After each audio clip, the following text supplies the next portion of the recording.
Agora você pode fazer parte do clube de membros do Spurgeon TV. Esses são e-books já disponibilizados para os membros do canal.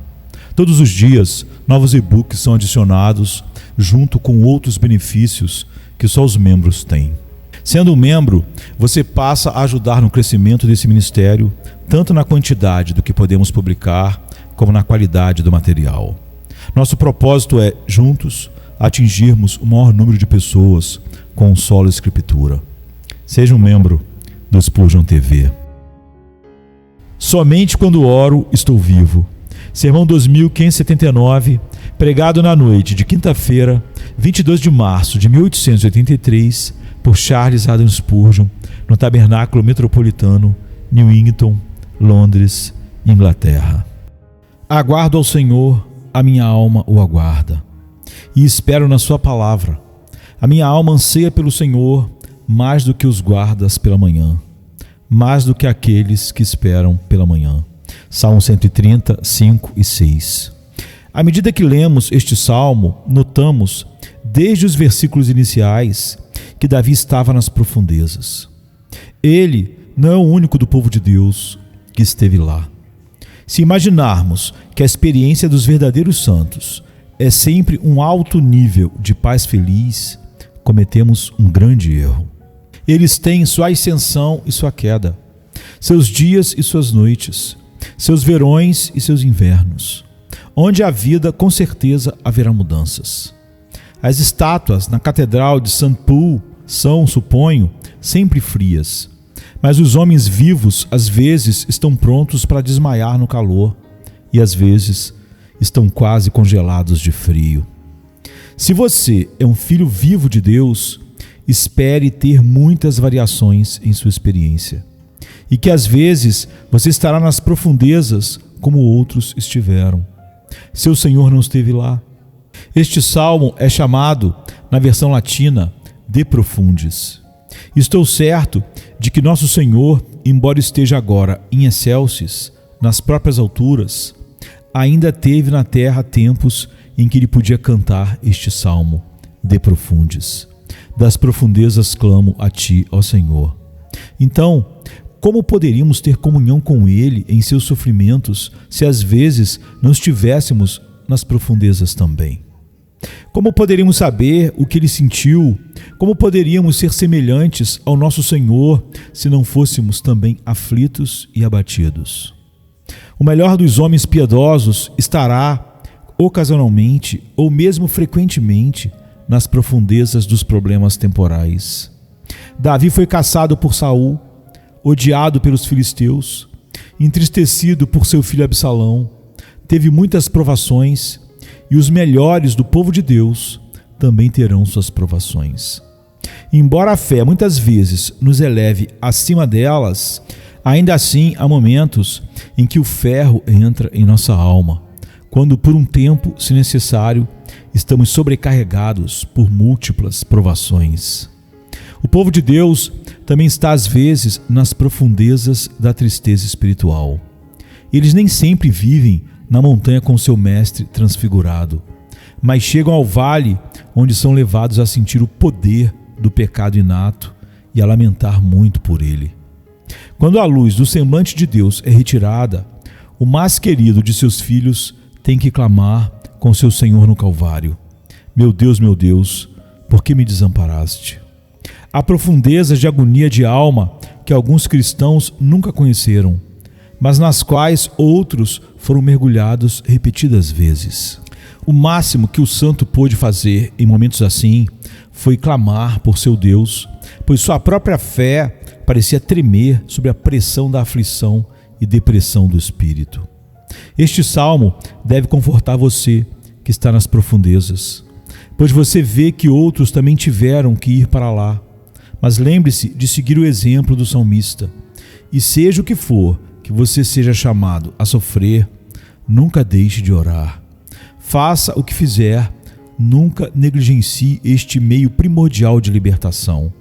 Então você pode dizer com Davi: das profundezas clamo a ti, ó Senhor.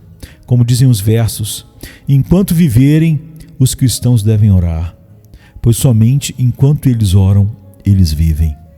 mas especialmente quando sua alma parece, por assim dizer, ter encontrado um sepulcro, quando, enquanto ainda vivos, eles parecem estar afundando nas profundezas, então é o momento em que, com seriedade 7 vezes maior, eles devem erguer seus corações e suas vozes e clamar fortemente ao Senhor. Um dos desígnios de Satanás, quando encontra santos nas profundezas, é mantê-los lá. Mas o mais sábio Filho de Deus clamará ao seu Senhor quando chegar lá, pois então Satanás não poderá mantê-lo lá por muito tempo. Aquele que clama das profundezas, logo sairá das profundezas. Esse clamor é a voz da vida, e Deus não deixará essa alma nas profundezas, nem permitirá que seu redimido veja corrupção ali. Para cima você vai subir, se você puder, clamar das profundezas. Há algo maravilhoso sobre o poder da oração. Quando Jonas orou do ventre do peixe, ele logo foi trazido das profundezas do mar para ficar em terra firme e ir em missão de seu mestre. Clame então, se você estiver nas profundezas. Se você nunca clamou antes, clame agora. Se você está acostumado a orar, toque todas as teclas deste maravilhoso órgão de oração e deixe a música subir aos ouvidos do Senhor de Sabaó, Senhor dos Exércitos, mesmo que pareça para você nada ter além de aflições. Mas observe também que, enquanto Davi clamava assim ao Senhor, ele confessava seu pecado. Ele sentiu que não podia estar diante de Deus com base em seu caráter pessoal. Não podia esperar prevalecer com Jeová por seus próprios méritos.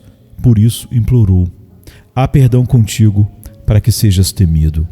Venha, Filho de Deus. Se o pecado é uma nuvem escura que esconde a face do seu Senhor de você, venha a Ele com esta grande verdade em sua língua e em seu coração: há perdão. Quando Lutero estava com grandes problemas de alma, ele foi consolado por alguém que lhe disse: você não acredita em seu credo? Sim, respondeu Lutero, eu acredito no credo. Bem, então, retrucou o outro, um artigo do credo é: creio no perdão dos pecados.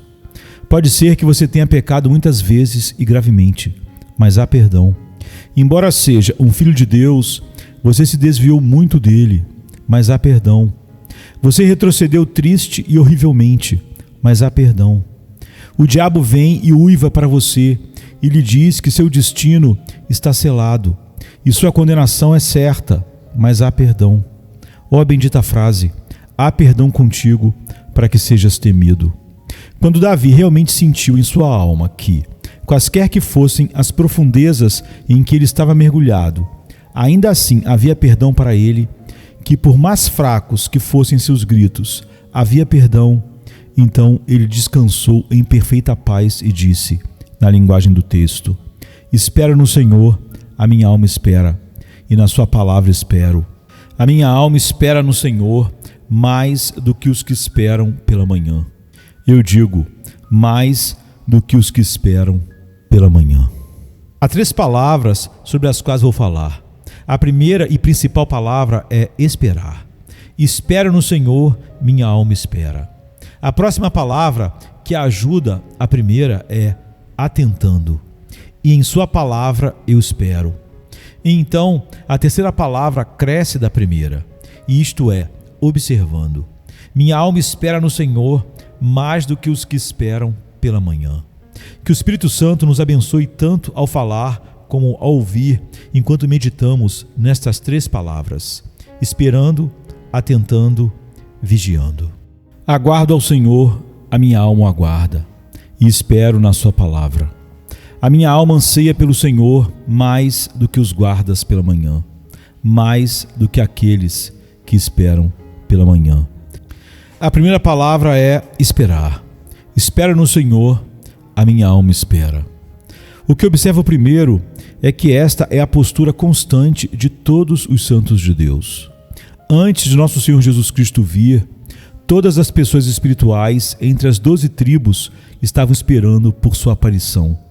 Eles acreditavam firmemente que ele viria, mas morreram sem a visão que esperavam. Sobre a porta do grande mausoléu dos santos do Antigo Testamento está inscrito este epitáfio: todos estes morreram na fé, não tendo recebido as promessas, mas vendo-as de longe. Eles eram servos, esperando até que a vara saísse do caule de Jessé e o ramo crescesse de suas raízes. Alguns desses servos foram encontrados no templo quando o Senhor apareceu.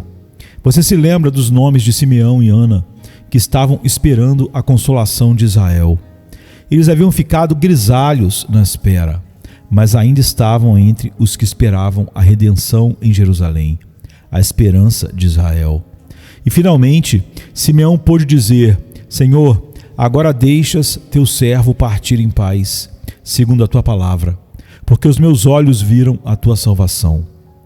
Esta expressão, esperando pelo Senhor, descreve todos os santos, desde o justo Abel até o fiel e velho Simeão, que tomou o menino Jesus em seus braços e exaltou a Deus pelo aparecimento do Messias, a semente prometida da mulher. Mas e os santos desde então?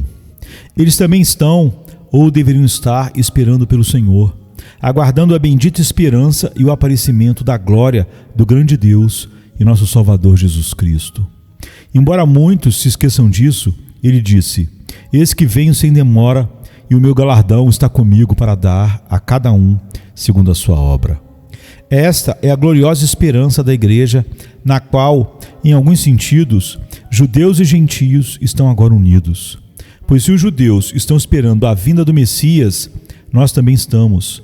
Somente eles, em sua incredulidade, não veem que ele já veio uma vez. Que não se diga de nós que nós, em nossa incredulidade, não vemos que ele virá novamente. Mas crendo em seu primeiro advento, vamos, portanto, esperar pacientemente e aguardar ansiosamente o tempo em que o próprio Senhor descerá dos céus com alarido e com voz de arcanjo e com a trombeta de Deus, e os que morreram em Cristo ressuscitarão primeiro. Depois nós, os que ficarmos vivos, seremos arrebatados juntamente com eles nas nuvens, ao encontro do Senhor no ar, e assim estaremos para sempre com o Senhor. Ó gloriosa esperança! Ainda estamos esperando por sua realização abençoada. Sim, e a este respeito posso dizer com o Dr. Watts, que diz: os santos da terra e todos os mortos em comunhão de esperança estão. Nesta comunhão de espera, unidos estão terra e céu. Não imagine, amados, que no céu eles não têm emoção senão a de alegria.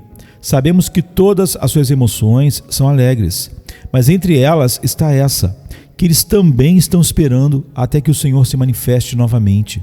Pois no dia do seu aparecimento, aqueles espíritos desencarnados serão vestidos em seus corpos ressurretos, transformados e feitos semelhantes ao corpo glorioso de Cristo. E naquele dia, eles serão unidos com todos os santos que permanecem na terra, pois sem eles, os espíritos glorificados acima não poderiam ser aperfeiçoados. Isto é, a igreja de Deus acima não pode ser aperfeiçoada quanto a todos os seus membros, até que aqueles que ainda estão no mundo de provação sejam trazidos para casa para se encontrar com eles. E assim toda a igreja estará para sempre com o Senhor. Portanto, queridos amigos, se algum de vocês está perturbado porque está esperando a volta do seu Senhor e ele parece demorar a vir, eu os lembro que toda a igreja de Cristo está esperando, a que está no céu e a que está na terra. Todas as 12 tribos de nosso Israel espiritual estão esperando a adoção, a saber, a redenção do corpo, no retorno do nosso Senhor. A manifestação da cabeça será também a manifestação de todos os membros do seu corpo místico. Portanto, contentem-se em ser servos esperando, pois todos os santos de Deus foram e ainda são assim. Observe também que os filhos de Deus na terra estão frequentemente na postura de esperar como indivíduos, não apenas como parte do corpo de Cristo. Eles esperam junto com o restante do seu povo, mas cada um tem que esperar individualmente. No primeiro alvorecer da graça na alma, quando o coração é ensinado a crer em Jesus, nem sempre acontece que a paz siga imediatamente a fé. Encontramos muitos sobre cuja salvação não temos dúvida, mas eles têm pouca ou nenhuma esperança quanto à sua própria segurança eterna. Temos certeza de que eles realmente confiaram no Salvador e, portanto, foram salvos por Ele. Mas por causa da tentação, ou fraqueza corporal, ou uma medida de escuridão permanecendo sobre eles por ignorância, eles ainda não conhecem a gloriosa liberdade e certeza dos filhos de Deus. Não tem dúvidas de que há muitos no rebanho de Jesus que não se sentem em paz, estão esperando até que possuam plena paz com Deus. Eles, às vezes, desfrutam dessa paz.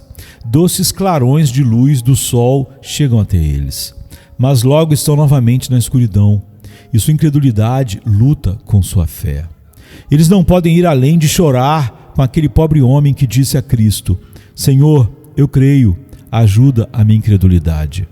Bem, amado irmão ou irmã, se você está nessa condição, você está esperando que sua fé cresça, esperando até que o bendito Espírito seja um espírito de consolação para você na prática, e tome das coisas de Cristo e as mostre para você mais clara e profundamente. Você está sentado, por assim dizer, no pórtico da casa do rei, e há segurança em esperar em suas portas. Mas você seria muito mais feliz e mais tranquilo se entrasse no palácio do rei e se sentasse à sua mesa. Você confia nele, que você nunca tenha outra confiança. Você está confiando em sua justiça, mas não sente aquela alegria e paz que outros filhos de Deus sentem. Bem, então você está neste lugar de espera, e por um tempo talvez você terá que exercitar esse espírito de espera. Muitos de nós foram além disso, mas ainda estamos esperando, entre outras coisas, pela vitória sobre o pecado. Você sabe que está perdoado, querido irmão. Você tem certeza de que é um filho de Deus e, pela graça de Deus, você expulsou muitos pecados, mas ainda assim, quando você é ferozmente tentado, fortemente provocado ou colocado em certas circunstâncias difíceis, você descobre sua fraqueza muito tristemente. E então seu clamor é: Senhor, dá-me a vitória sobre o pecado. E você nunca ficará contente até que a tenha. Bem, continue clamando por isso das profundezas. Continue esperando por isso através do precioso sangue do Senhor Jesus Cristo. Mas se não vier a você logo, e você tiver que, dia após dia e até ano após ano, sentir amargamente que a obra de Deus não está aperfeiçoada em você, ainda espere, pois o Senhor não deixará a sua obra inacabada. Ele terá consideração pelo trabalho de suas próprias mãos. Ele continuará com você até que seja aperfeiçoado. Mas enquanto isso, você estará esperando pela vitória completa. E se você conseguir isso, ainda terá que ser como aqueles que esperam. Muitas vezes, na questão da oração. Deus responde às orações do seu povo quando elas devem ser respondidas. As orações que você e eu, em nossos momentos mais espirituais, gostaríamos de ter respondidas, serão respondidas, mas talvez não de uma só vez. Seria difícil dizer quanto tempo um cristão pode ter que esperar por respostas à oração. Se bem me lembro, há um homem piedoso que ora todos os dias por 36 anos por uma coisa e registra suas orações em um livro. E outros crentes se juntaram a ele, mas a resposta não veio, mas ele a espera tão plenamente quando começou a orar. Não preciso mencionar o nome do irmão, mas tenho certeza de que ele será ouvido e atendido, embora no momento não tenha recebido a bênção que busca do Senhor. Ouvi falar de esposas que oraram pela conversão de seus maridos durante toda a vida e nunca viveram para vê-los salvos, mas foram trazidos ao Senhor depois que suas esposas foram para a eternidade. Ouvi falar de pais implorando por seus filhos por 20 anos consecutivos, mas a oração não foi respondida no momento. Deus os mantém esperando, e eles ainda esperam nos umbrais de suas portas, esperando a bênção que pediram ao Senhor. Suponho que você teve suas orações respondidas e, portanto, não precisa esperar por essa misericórdia, mas tenho certeza de que conhece outra coisa pela qual esperar. Às vezes, temos que esperar pela comunhão consciente com Deus. Nós a tivemos uma vez, mas a perdemos. Então clamamos e choramos para que ela seja restaurada. Quando desfrutamos novamente, clamamos por mais. E quando temos mais, ainda clamamos por mais. E quando temos o máximo que já tivemos, então nosso clamor é ainda mais agudo por ainda mais. Pois este doce amor de Deus alarga o coração em que entra. Traz consigo uma fome e uma sede sagradas. Mata todo o desejo profano, mas cria um apetite sagrado que é muito desejável. Ó Senhor, faça com que minha fome de Ti seja insaciável, que nunca seja satisfeito. Aumente meu coração até que seja tão grande quanto o céu. E então, já que os céus dos céus não podem Te conter, faça minha alma tão grande quanto os 7 céus. E então, já que 7 céus não poderiam conter a Ti, continue a aumentar meu espírito até que eu seja cheio de toda a plenitude de Deus. Se este for o desejo do seu coração, você sempre estará esperando, pedindo e ansiando por mais e mais comunhão com seu Senhor. Mas, você diz, eu pensava que os cristãos às vezes chegavam a um ponto além do qual não podiam ir mais longe. Então você pensou errado, pois esse não é o ensino das Escrituras. Quando o apóstolo Paulo, o corredor mais maravilhoso que já correu a corrida cristã, estava correndo por muitos e muitos anos, ele disse que ainda não havia alcançado. Ele até esqueceu as coisas que ficaram para trás e continuou avançando para o que estava diante dele, o prêmio da soberana vocação de Deus em Cristo Jesus. Irmãos e irmãs, há uma infinidade de graça e misericórdia além de vocês, quaisquer que sejam as bênçãos que vocês já receberam. Vocês apenas beberam da corrente que está sempre fluindo do amor eterno. Você apenas recolheu algumas conchas que foram levadas para a costa do oceano da graça sem limites. Você ainda não recebeu tudo. Você não pode desfrutar de tudo ainda. Você deve esperar e esperar e esperar, porque, como dizem os versos, ainda há mais a seguir. Sim, e se tivéssemos que receber o máximo de bênçãos pessoais que pudéssemos, ainda deveríamos estar esperando.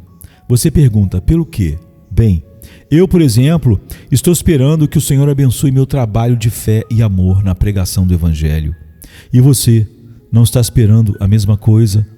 Depois de cada pregação que você faz, depois de cada vez que você reúne os membros de sua classe e fala com eles sobre Cristo, amigos no trabalho, universidade, você não está esperando que mais almas sejam salvas por meio do seu testemunho? Você não espera poder servir melhor a Deus?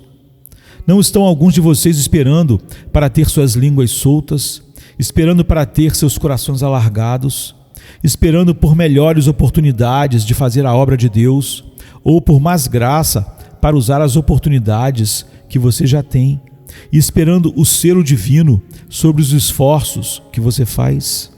Eu sei que é assim, e se todos nós conseguíssemos isso, ainda estaríamos esperando para ver todas as nossas famílias salvas, esperando para ver todos os nossos vizinhos salvos, esperando para ver esta grande Londres salva, esperando para ver todas as nações curvando-se aos pés de Emanuel. Nunca estaremos satisfeitos até que tenhamos isso. E se o tivéssemos, deveríamos estar esperando, como alguns dos meus queridos irmãos e irmãs na igreja estão esperando agora, esperando para serem levados para sua casa acima, esperando até que os homens dirão: o cântaro está quebrado na fonte e se rompeu o fio de prata, porque o Senhor finalmente disse: levante-se, meu amor, minha bela, e venha para mim. Davi disse: quando eu acordar, ficarei satisfeito em ver a tua beleza. E ficaremos satisfeitos quando virmos a Cristo. Satisfeitos quando, em nossa carne, virmos o Deus que morreu por nós. Satisfeitos quando Ele reinar sobre a terra e reinaremos com Ele. Satisfeitos quando ouvirmos o eterno aleluia, aleluia, aleluia, porque o Senhor Deus onipotente reina. No entanto, imagino que, mesmo assim, estaremos esperando por toda a eternidade, por alguma nova revelação do inexprimível e indizível amor de Deus em Cristo Jesus. Vejam, queridos amigos, como tentei colocar diante de vocês esta postura de espera dos santos como um todo e também de cada um em particular.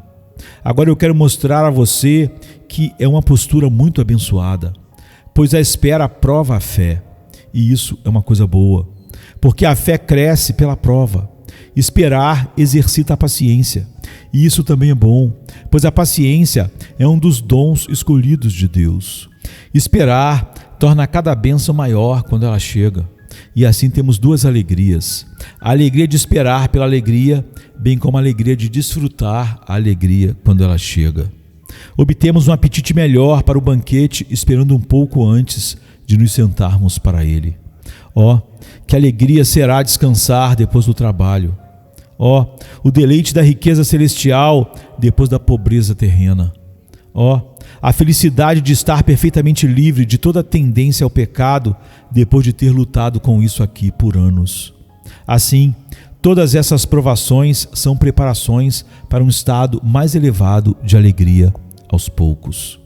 Enquanto esperamos, essa postura se torna intensa, até que, com o salmista, podemos dizer duas vezes: espera no Senhor, minha alma espera. Minha alma espera no Senhor. Isso é repetido realmente 3 vezes. Nós jogamos nossa própria alma nisso. Minha alma espera, a minha alma espera no Senhor. É como se todo o nosso ser estivesse ansiando por mais de Deus. Observe como tudo está resumido no objeto pelo qual esperamos. A minha alma espera pelo Senhor. Eu quero Ele. A minha alma espera no Senhor. Não quero mais nada. Não espero mais nada.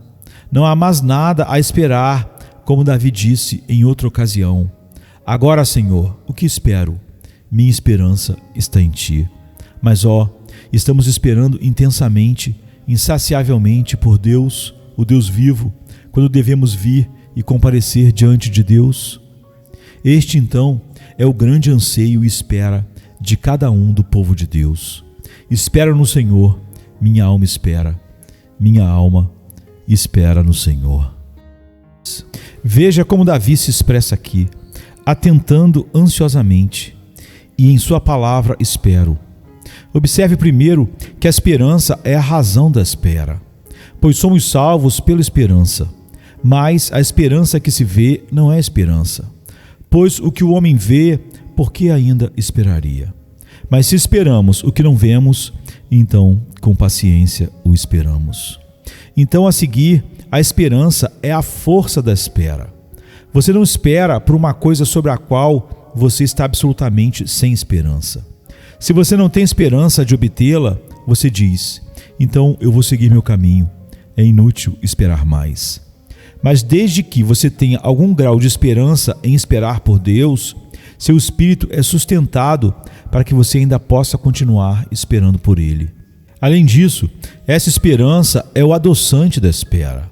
Esperar é sempre doce quando há uma esperança maravilhosa no final. A vista pode ser muito longa, mas você segue seu caminho com passos dispostos, porque espera chegar ao abrigo no final. Mas certifique-se de que sua esperança é uma boa esperança, que é uma esperança bem fundamentada, que é uma esperança feliz, que é uma esperança que não se envergonha, que é uma esperança que se fixa somente em Cristo. Pois se você não tiver essa esperança, você não esperará, e se você não esperar, você não receberá. É a alma que espera que recebe a bênção. É bom para mim aproximar-me de Deus, disse Davi. E ele também disse: espere no Senhor, tem bom ânimo, e Ele fortalecerá o teu coração. Espera, eu digo, no Senhor. Mas você não pode fazer isso a menos que você tenha esperança. Portanto, ore ao Senhor para lhe dar uma boa esperança e para iluminar sua esperança. E mantenha seus olhos sempre olhando para o que ainda está por vir e que está estabelecido na promessa de Deus para o seu povo. Então, a palavra final é observar. Aquele que espera, e aquele que espera com verdadeira esperança, aprende a vigiar. Primeiro observe a figura aqui usada e depois observe que a figura é excedida. Minha alma espera no Senhor mais do que os que esperam pela manhã. Eu digo, mais do que os que esperam pela manhã. Primeiro, qual é a figura aqui usada? Eu deveria me perguntar se é em parte o templo. Havia o grande templo em Jerusalém, e todo o povo subia a ele para adorar algumas vezes por ano. Suponha que Deus tenha dado corações calorosos a você e a mim, e que desejaríamos estar no antigo templo. Fizemos nossa última marcha no meio da noite. Chegamos ao pé da colina, subimos suas encostas íngremes e chegamos ao portão do templo. Quando chegamos lá, ainda é noite. Então perguntamos a um dos guardas: viemos para comparecer diante de Deus. Quando vai começar o serviço de adoração? Ele responde: não, até o dia raiar. E o que acontecerá quando o dia raiar? Ora, então eles oferecerão o cordeiro da manhã e queimarão o incenso. O sacerdote acenderá as lâmpadas e o serviço do dia começará. Estamos elevando nossos corações a Deus, subindo ao templo com o propósito de adorar o Senhor. Queremos ter um bom e longo dia de serviço, de culto e adoração. Então voltamos nossos olhos para as colinas além e observamos. Dizemos: vigia, quanto tempo resta da noite? Amanhã está chegando. Quando o dia abençoado começará? Ansiamos por desfrutar todas as ordenanças da casa do Senhor. Assim, os observadores ficam ali parados, procurando os primeiros sinais do amanhecer nas colinas orientais.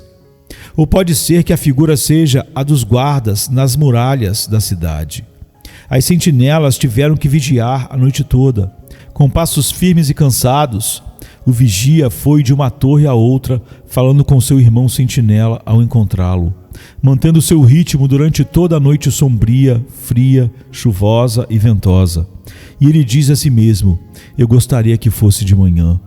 Ao trocar a palavra de ordem com seu companheiro, ele diz: gostaria que fosse de manhã. Minhas pálpebras estão pesadas, minha cabeça começa a doer com essa constante vigilância do inimigo.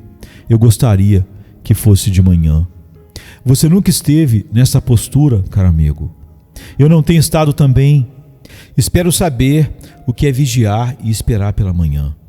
Que eu possa me encontrar com Deus em seu santo templo acima e também esperar pela manhã para que este cansativo trabalho de sentinela possa ser feito e que eu possa estar onde não há mais inimigos que possam atacar os muros sagrados de Sião. Então, novamente, alguns de vocês sabem o que é esperar amanhã em outro sentido. Há um querido doente, como ele se agita para lá e para cá. Ele está com febre alta e você constantemente lhe dá uma bebida refrescante. E você toma cuidado na hora certa para administrar o remédio. Mas há muitos gemidos e muitos gritos cansados. E você está sozinho com o paciente. Todo mundo na casa está dormindo. Você não foi às vezes até a veneziana e a abrir um pouco para ver se o sol não nasceu? O tic-tac incansável daquele relógio, tic, tic, tic, tic, tic, tic, tic, milhares de vezes, parece entrar direto em seu cérebro e em seu coração. E o pobre sofredor diz: se fosse de manhã. Você se lembra de como, durante o dia, ele disse: se fosse noite para eu descansar. É assim com o doente. E por fim, você fica tão cansado quanto o seu paciente. O fato é que você está meio com medo de ter adormecido. Você não sabe que mal pode acontecer se você não vigiar. E você começa a dizer com o sofredor: se fosse de manhã. Você já observou assim, em um sentido espiritual, uma pobre alma enferma de pecado? Você já cuidou assim de sua própria alma doente, até que você tenha dito: eu espero pela manhã? Se assim for, esta vigília tem sido para você uma imagem e um emblema de qual é o seu estado de coração em relação ao seu Deus. Você está esperando e você está vigiando e você clama: quando o dia raiará e as sombras fugirão? Quando? Mas o número aqui é superado por qualquer fato mencionado, pois o texto diz: minha alma espera no Senhor mais do que os que esperam pela manhã. Estamos observando há mais tempo do que aqueles que guardam o templo e as torres da cidade. A sentinela tem apenas algumas horas de vigília noturna, mas alguns de nós estão vigiando e esperando há 30 anos. alguns de vocês há 50 anos, alguns de vocês há 60 anos. Não me admira que você tenha um desejo mais forte pela manhã do que aqueles que só esperaram por uma noite. Além disso, você espera muito mais do que eles, pois quando o dia chegar, o que isso trará para eles? Um pouco de conforto para a sentinela, um pouco de descanso para a enfermeira ou o parente que está cuidando do doente. Mas eles terão que voltar para a enfermagem ou para a vigilância assim que as sombras da noite voltarem. Você e eu estamos esperando por uma luz do dia que nos trará descanso sem fim e alegria perfeita. Por isso é natural que possamos vigiar e esperar mais do que eles que esperam pela manhã, pois a deles é apenas a manhã de um dia, mas a nossa é a manhã de uma eternidade que não conhecerá fim. Eles apenas observam o sol com seus raios que passam. Nós observamos o sol da justiça, cuja glória faz o próprio céu. Bem, podemos ficar ansiosos quando pensamos no que ainda está para ser revelado em nós. Bem, que nossa fome aumente ao pensarmos nos doces deleites que estão reservados para nós. Você já ouviu falar dos godos e dos vândalos? Disse que, de alguma forma, eles provaram das uvas da Itália. Suponho que alguns cachos de frutas foram carregados pelos Alpes e quando aqueles pobres godos e vândalos os provaram, o que eles disseram? Vamos para a terra onde esses cachos crescem e os comamos frescos das videiras. E não demorou muito para que, em inúmeras hordas, eles fervilhassem sobre a Itália. Em um sentido muito mais elevado, algo assim aconteceu conosco. E portanto cantamos: minha alma provou das uvas, e agora anseia ir, onde meu querido Senhor guarda a sua vinha, e todos os cachos crescem. Esperamos por ele mais do que os que esperam pela manhã. Eu digo, mais do que aqueles que vigiam e esperam pela manhã. A noiva nunca esperou o dia do casamento como o verdadeiro santo espera o seu Senhor. Nunca uma mulher em trabalho de parto desejou ver seu filho como aqueles que esperam por seu Senhor anseiam por sua vinda. Nunca um prisioneiro, definhando na masmorra até que a ferrugem comeu sua alma, ansiou por liberdade como os santos anseiam por seu Senhor. Esta é a postura correta para toda a igreja e para cada cristão individualmente, esperando, ansiando, vigiando, até que ele apareça, aquele que é o seu marido, Salvador, amigo e tudo em todos. Deus os abençoe, queridos amigos, e os mantenha assim vigilantes, por amor do seu nome. Amém. Agora que encerramos o sermão, farei uma breve exposição do Salmo 130 inteiro. Primeiro lerei o Salmo e depois direi algumas palavras a título de exposição. Das profundezas clamei a ti, ó Senhor. Senhor, ouve a minha voz. Estejam os teus ouvidos atentos à voz das minhas súplicas. Se tu, Senhor, observares as iniquidades, Senhor, quem subsistirá? Mas contigo está o perdão para que sejas temido. Espero no Senhor, a minha alma espera, e na sua palavra espero. A minha alma espera no Senhor mais do que os que esperam pela manhã. Eu digo, mais do que os que esperam pela manhã. Espere Israel no Senhor, porque no Senhor há misericórdia, e com ele há abundante redenção. E ele redimirá Israel de todas as suas iniquidades. Você percebe que este é um dos cânticos dos graus ou degraus, isto é, salmos subindo por etapas, e começa bem no fundo das profundezas, mas gradualmente sobe às alturas. Ele redimirá Israel de todas as suas iniquidades. Que a sua experiência e a minha, amados, sejam como uma escada para cima, sempre para cima, passo a passo, sempre subindo e chegando mais perto de nosso Deus. O salmo começa bem baixo, das profundezas. O salmista está nas profundezas da tristeza e do pecado consciente, nas profundezas da fraqueza, nas profundezas da dúvida e do medo. Mas embora esteja nessas profundezas, ele não deixa de orar. Das profundezas clamei. Algumas das melhores orações que já foram feitas foram oferecidas nas profundezas. Há alguns homens que nunca oraram até que chegaram às profundezas da tristeza, e essas tristezas fizeram com que suas orações saíssem deles. A oração do salmista foi um clamor. Essa é a oração de uma criança. Ela grita para sua mãe ou seu pai: das profundezas eu chorei, eu clamei. Mas não era como o choro de uma criança muitas vezes que chora para si mesma ou clama para ninguém. Das profundezas clamei a ti, ó Jeová. Esse é o tipo certo de oração que é dirigida a Deus como uma flecha aponta para o alvo. Ao relembrar sua experiência passada, o salmista diz ao Senhor que ele orou. Às vezes é bom orar sobre suas orações. Orei, Senhor, agora apresento mais uma petição. Peço-te que te lembres do que orei. Eu oro para que tu me ouças na oração que fiz anteriormente. Senhor, ouve a minha voz. De que serve a oração se Deus não a ouve? Às vezes, pedimos a Deus que responda às nossas súplicas. Isso é certo, mas ao mesmo tempo, lembre-se de que pode ser uma bênção maior para Deus ouvir nossas orações do que respondê-las.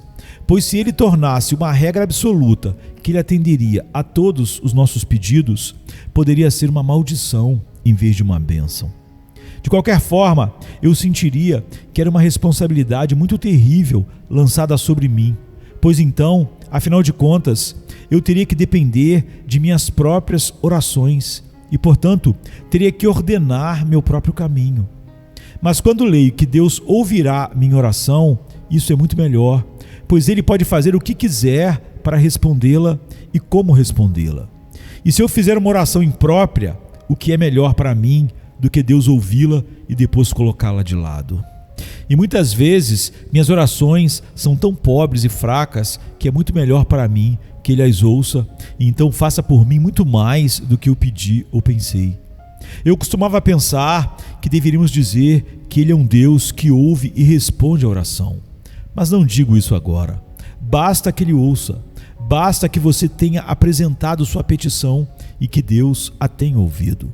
Senhor, ouve a minha voz. Estejam os teus ouvidos atentos à voz das minhas súplicas. Isto é, Senhor, considera a minha oração. Tenha consideração por isso. Responda de acordo com sua sábia consideração. Que teus ouvidos estejam atentos à voz de minha súplica. Nossas orações geralmente devem ser súplicas. Essa é a palavra para a súplica de um mendigo quando ele suplica e pede favores. Isso é o que fazemos quando suplicamos a Deus. E mesmo que não falemos, ainda assim há uma voz em nossas súplicas. No 6º Salmo, Davi fala da voz do seu clamor. E muitas vezes há uma voz nessa tristeza que não consegue encontrar voz em nossa boca. Deus ouve a dor que não pode falar com Ele. Estejam os teus ouvidos atentos à voz das minhas súplicas. E agora, tendo feito sua petição, observe sua confissão. Se tu, Jeová, assinalares, observares as iniquidades, ó Adonai, quem subsistirá?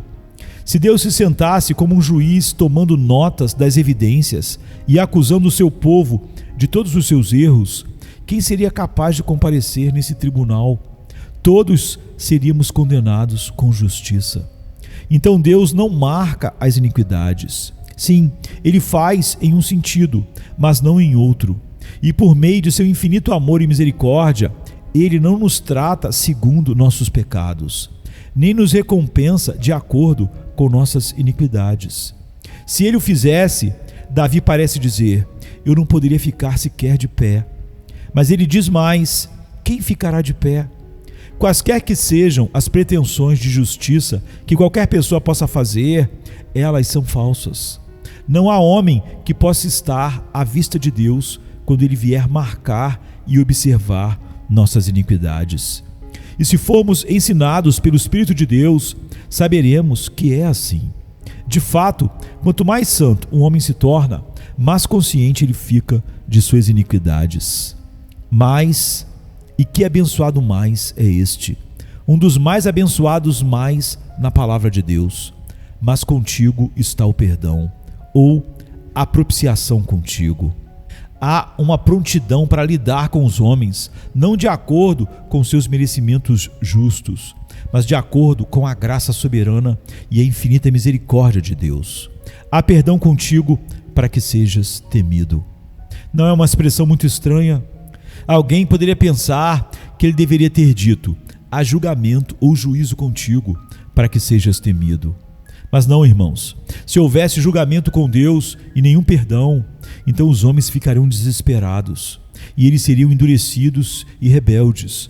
Ou então todos seriam varridos pela ira de Deus e não haveria ninguém para temê-lo. É a misericórdia que amolece o coração. É o perdão de Deus que leva os homens a amá-lo e temê-lo. O verdadeiro temor de Deus, o santo temor filial, nunca surge do julgamento, mas brota do amor perdoador. Espero, amado, que você sinta que, por ser perdoado, tema ofender a Deus.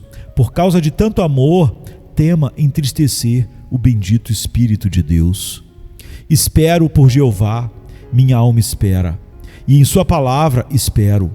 Minha alma espera por Adonai, o Rei, o soberano Senhor, mais do que os que esperam pela manhã, os que esperam pela manhã. Nossos tradutores colocaram as palavras "eu digo mais do que", suponho, para tornar o sentido mais claro. Mas ao fazer isso, eles estragaram a bela simplicidade poética do original. Espere Israel no Senhor. Até este versículo, o salmista falava de si mesmo. Agora fala de todo o povo de Deus. A verdadeira vida com Deus é expansiva. À medida que seu próprio coração se aquece, você começa a chamar outros para compartilhar sua felicidade. Espere Israel no Senhor. Não o fez seu pai Jacó, quando durante toda a noite lutou no ribeiro de Jaboque, esperou no Senhor e assim ganhou o seu nome Israel. E foi embora triunfante, porque esperava somente em Jeová. Pois com Jeová há misericórdia. Creia nisso, ó pecador que busca. Com Jeová há misericórdia. Acredite nisso, ó apóstata. Com Jeová há misericórdia. Acredite nisso, filho de Deus abatido. E com ele está a abundante redenção. Há o suficiente para você e há o suficiente para todos os que vêm a ele. Não há escravo do pecado que Deus não possa redimir, pois com ele há abundante redenção, e ele redimirá. Há o conforto dessa realidade. Ele não apenas tem a redenção, mas fará uso dela. Ele redimirá Israel, todo o seu Israel, todo o seu povo. Ele redimirá Israel de todas as suas iniquidades. Venha a ele então, com todas as suas iniquidades, e ore para ser redimido delas. E tão certo quanto Jeová vive, ele cumprirá esta promessa e redimirá você de todas as tuas iniquidades. Venha, se cansado estás, e eu descanso darei.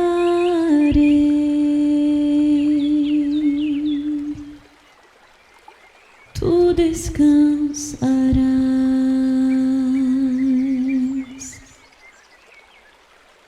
Venha a mim se não tens paz, e eu darei paz sem fim. Terás paz sem fim. O meu jugo é leve, o meu fardo graça dá. Tome tua cruz, te darei a